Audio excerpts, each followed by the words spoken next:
అర్థం చేసుకోవాల్సిన అవసరం ఉంది. ఒక వ్యక్తి రాజకీయాలకి ఉండదగ్గ వ్యక్తి కాని వ్యక్తి రాజకీయాల్లోకి వచ్చి రాష్ట్రానికి ఒక శాపంగా మారి, ఎందుకు నేను ఈ మాట వాడుతున్నానంటే ఇది ఒక ఉదాహరణ. పోలవరం కేస్ స్టడీ ఇలాంటి చాలా జరిగాయి. అతిపెద్ద తప్పు కాదు, తప్పు కంటే కూడా ఒక శాపంగా మార్చేశారు రాష్ట్రానికి. మామూలు కాదు ఇది, క్షమించరాని నేరం కూడా. ఒక చిన్న తప్పు చేసేది అనుకుంటాం, అలాంటి పెద్ద ఇది చేసి డయాఫామ్ వాల్. ఇక్కడుండే ప్రెస్ లో మీరు చాలా మంది ఉంటారు. నేను దగ్గర 30 సార్లు వచ్చే 31సారి ఈ ప్రాజెక్ట్ కి. నా మనసంతా ఈ ప్రాజెక్ట్ మీద ఉంటుంది. అందరికంటే ఎక్కువ బాధపడే వ్యక్తిని నేనే. నా కష్టాన్ని బూడిదలో పోసిన పన్నీరుగా చేశారు. ఎందుకు ఈ మాట వాడుతున్నానంటే, పండగ రోజు కూడా నాగపూర్కి వెళ్ళి,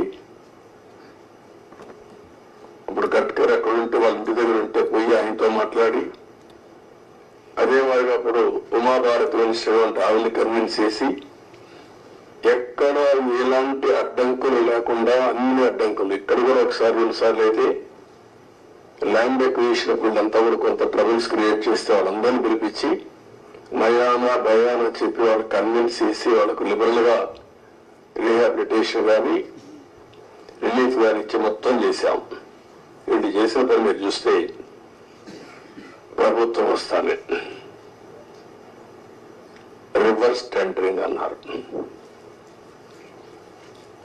వచ్చిన వెంటనే అదే రోజు, ఒక మాటలో చెప్పాలంటే సేమ్ డే ఏజెన్సీని మార్చేస్తామని చెప్పి స్టేట్మెంట్ ఇచ్చారు. 4-5 రోజుల్లో ఇక్కడి నుంచి ఏజెన్సీని వైండప్ చేసి బయట పంపించారు. ఉండే స్టాఫ్ అంతా మార్చేశారు.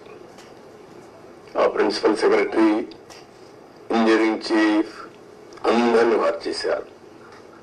అక్కడి నుంచి ఎవ్వడికి తెలియని వ్యక్తులు పెట్టేశారు. ఇక్కడ 19-20 వరదలు వచ్చాయి. గోదావరి వరదలు వస్తే ఎంత తీవ్రంగా వస్తాయో మనందరికీ తెలుసు. 2 సార్లు వరదలు వచ్చాయి. మొత్తం మీరు చూస్తే దగ్గర డయాఫామ్ వాల్ 4 చోట్ల బ్రీచ్ అయిపోయింది. 35% డ్యామేజ్ అయింది. మనం ఆ రోజు ఈ యొక్క డయాఫామ్ వాల్ మీరు ఒక్కసారి చూస్తే మొత్తం 446 కోట్ల రూపాయలతో డయాఫామ్ వాల్ వాటర్ ఫుటింగ్ లో అప్పుడు కూడా ప్రాబ్లమ్స్ ఉంటే 2 సీజన్లో పూర్తి చేశాం. ఆ డయాఫామ్ వాల్ కాపాడవలసినటువంటి ప్రభుత్వం కాపాడకుండా ఇష్టానుసారంగా ప్రాజెక్టు యొక్క ఫేట్ తో ఆడుకొని ఇప్పుడు మొత్తం ఈ డ్యామేజ్లు అయితే ఆ డ్యామేజ్ కూడా కనుగొనడానికి ఒక 1 year పట్టింది. గవర్నమెంట్ ఆఫ్ ఇండియా చాలా సార్లు చాలా స్పష్టంగా మీరు మార్చద్దంటే అవన్నీ కరెస్పాండెన్స్ రేపే నేను మాట్లాడతాను. ఇప్పుడు నేను డీటెయిల్స్ పోవడం లేదు. బ్రాడ్ గా కాన్సెప్ట్ ఫస్ట్ హ్యాండ్ ఇన్ఫర్మేషన్ ఇక్కడికి వచ్చాను. I have seen the project. మామూలు వాళ్ళైతే అర్థం కాదు. నేను ఒక 100 సార్లు ఈ ప్రాజెక్ట్ గురించి రివ్యూ చేసి ఉంటాను. 30 times ఇక్కడికి వచ్చి ప్రాజెక్ట్ లో చూశాను.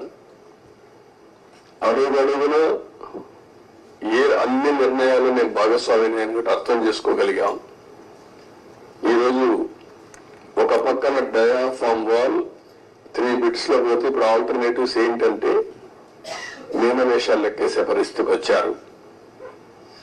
ఇందులో ఆ 2 బిట్లు కానీ ఎక్కడికక్కడ ఒక parallel D wall diaphragm wall బయటికి ఎక్కడ డ్యామేజ్ అయిందో దానికంటే ముందు ఒక ప్యానల్గా పెట్టి దాన్ని కవర్ చేస్తే 447 కోట్లు అవుతుంది. మామూలుగా మనం ఖర్చు పెట్టింది 446 కోట్లు. ఇప్పుడు రిపేర్ చేయడానికి 447 కోట్లు. ఓకే, మొత్తం దాని అప్పటికి కూడా గ్యారంటీ లేదు. ఈ డయాఫామ్ వాల్ ఈ ప్యానల్గా 447 కోట్లు ఖర్చు పెడితే మిగిలిన భాగం అంతా పర్ఫెక్ట్ గా ఉంది, ఇంక ఇబ్బంది లేదు అనే పరిస్థితి లేదు. కాదు, మొత్తం డయాఫామ్ వాల్ ప్యానల్ గా కట్టాలంటే 990 కోట్లు. ఇది ఒక భాగం. కాఫర్ డ్యామ్, పైన కాఫర్ డ్యామ్ ఉంది, కిందన కాఫర్ డ్యామ్ ఉంది. 550 కోట్ల రూపాయలతో పైన ఒక 250 కోట్లతో కిందన కాఫర్ డ్యామ్ 2 కట్టారు. ఇప్పుడు వీళ్ళు చేసిన నిర్వాహకం మధ్యలో గ్యాప్, లాస్ట్ లో గ్యాప్ ఉంటే ఆ లాస్ట్ గ్యాప్ ను ఫిలప్ చేయలేదు. రీజన్, ఆ సమయంలో ఏజెన్సీ లేరు, ఇంజనీర్లు లేరు. ఆ నీళ్లు వచ్చాయి.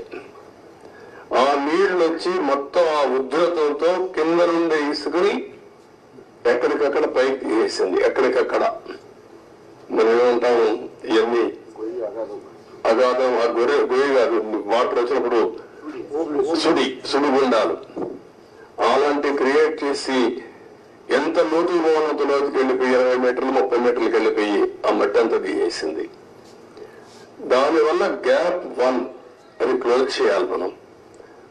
గ్యాప్ 1 దగ్గర మీరు ఒకసారి చూస్తే అది 250 మీటర్లు ఉండేది. గ్యాప్ 1 బంద్ 150 మీటర్స్ కొట్టుకొని వెళ్ళిపోయింది. దాని మీద ఇప్పుడు ఇసుకేసి కొంచెం ఫిలప్ చేశారు.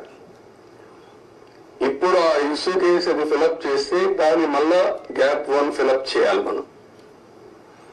ఇప్పుడు ఇసుక తీసుకొచ్చి బయట నుంచి ఇసుక తీసుకొచ్చి అక్కడ పెట్టి మొత్తం కొట్టుకొని వెళ్ళిపోయింది. కాబట్టి ఇప్పుడు డ్రౌటింగ్ దానంతా కూడా కాంపాక్ట్ చేస్తున్నారు. ఆ ఇసుక అంతా పోసి ఇది ఎంత అవుతుందో తెలియదు.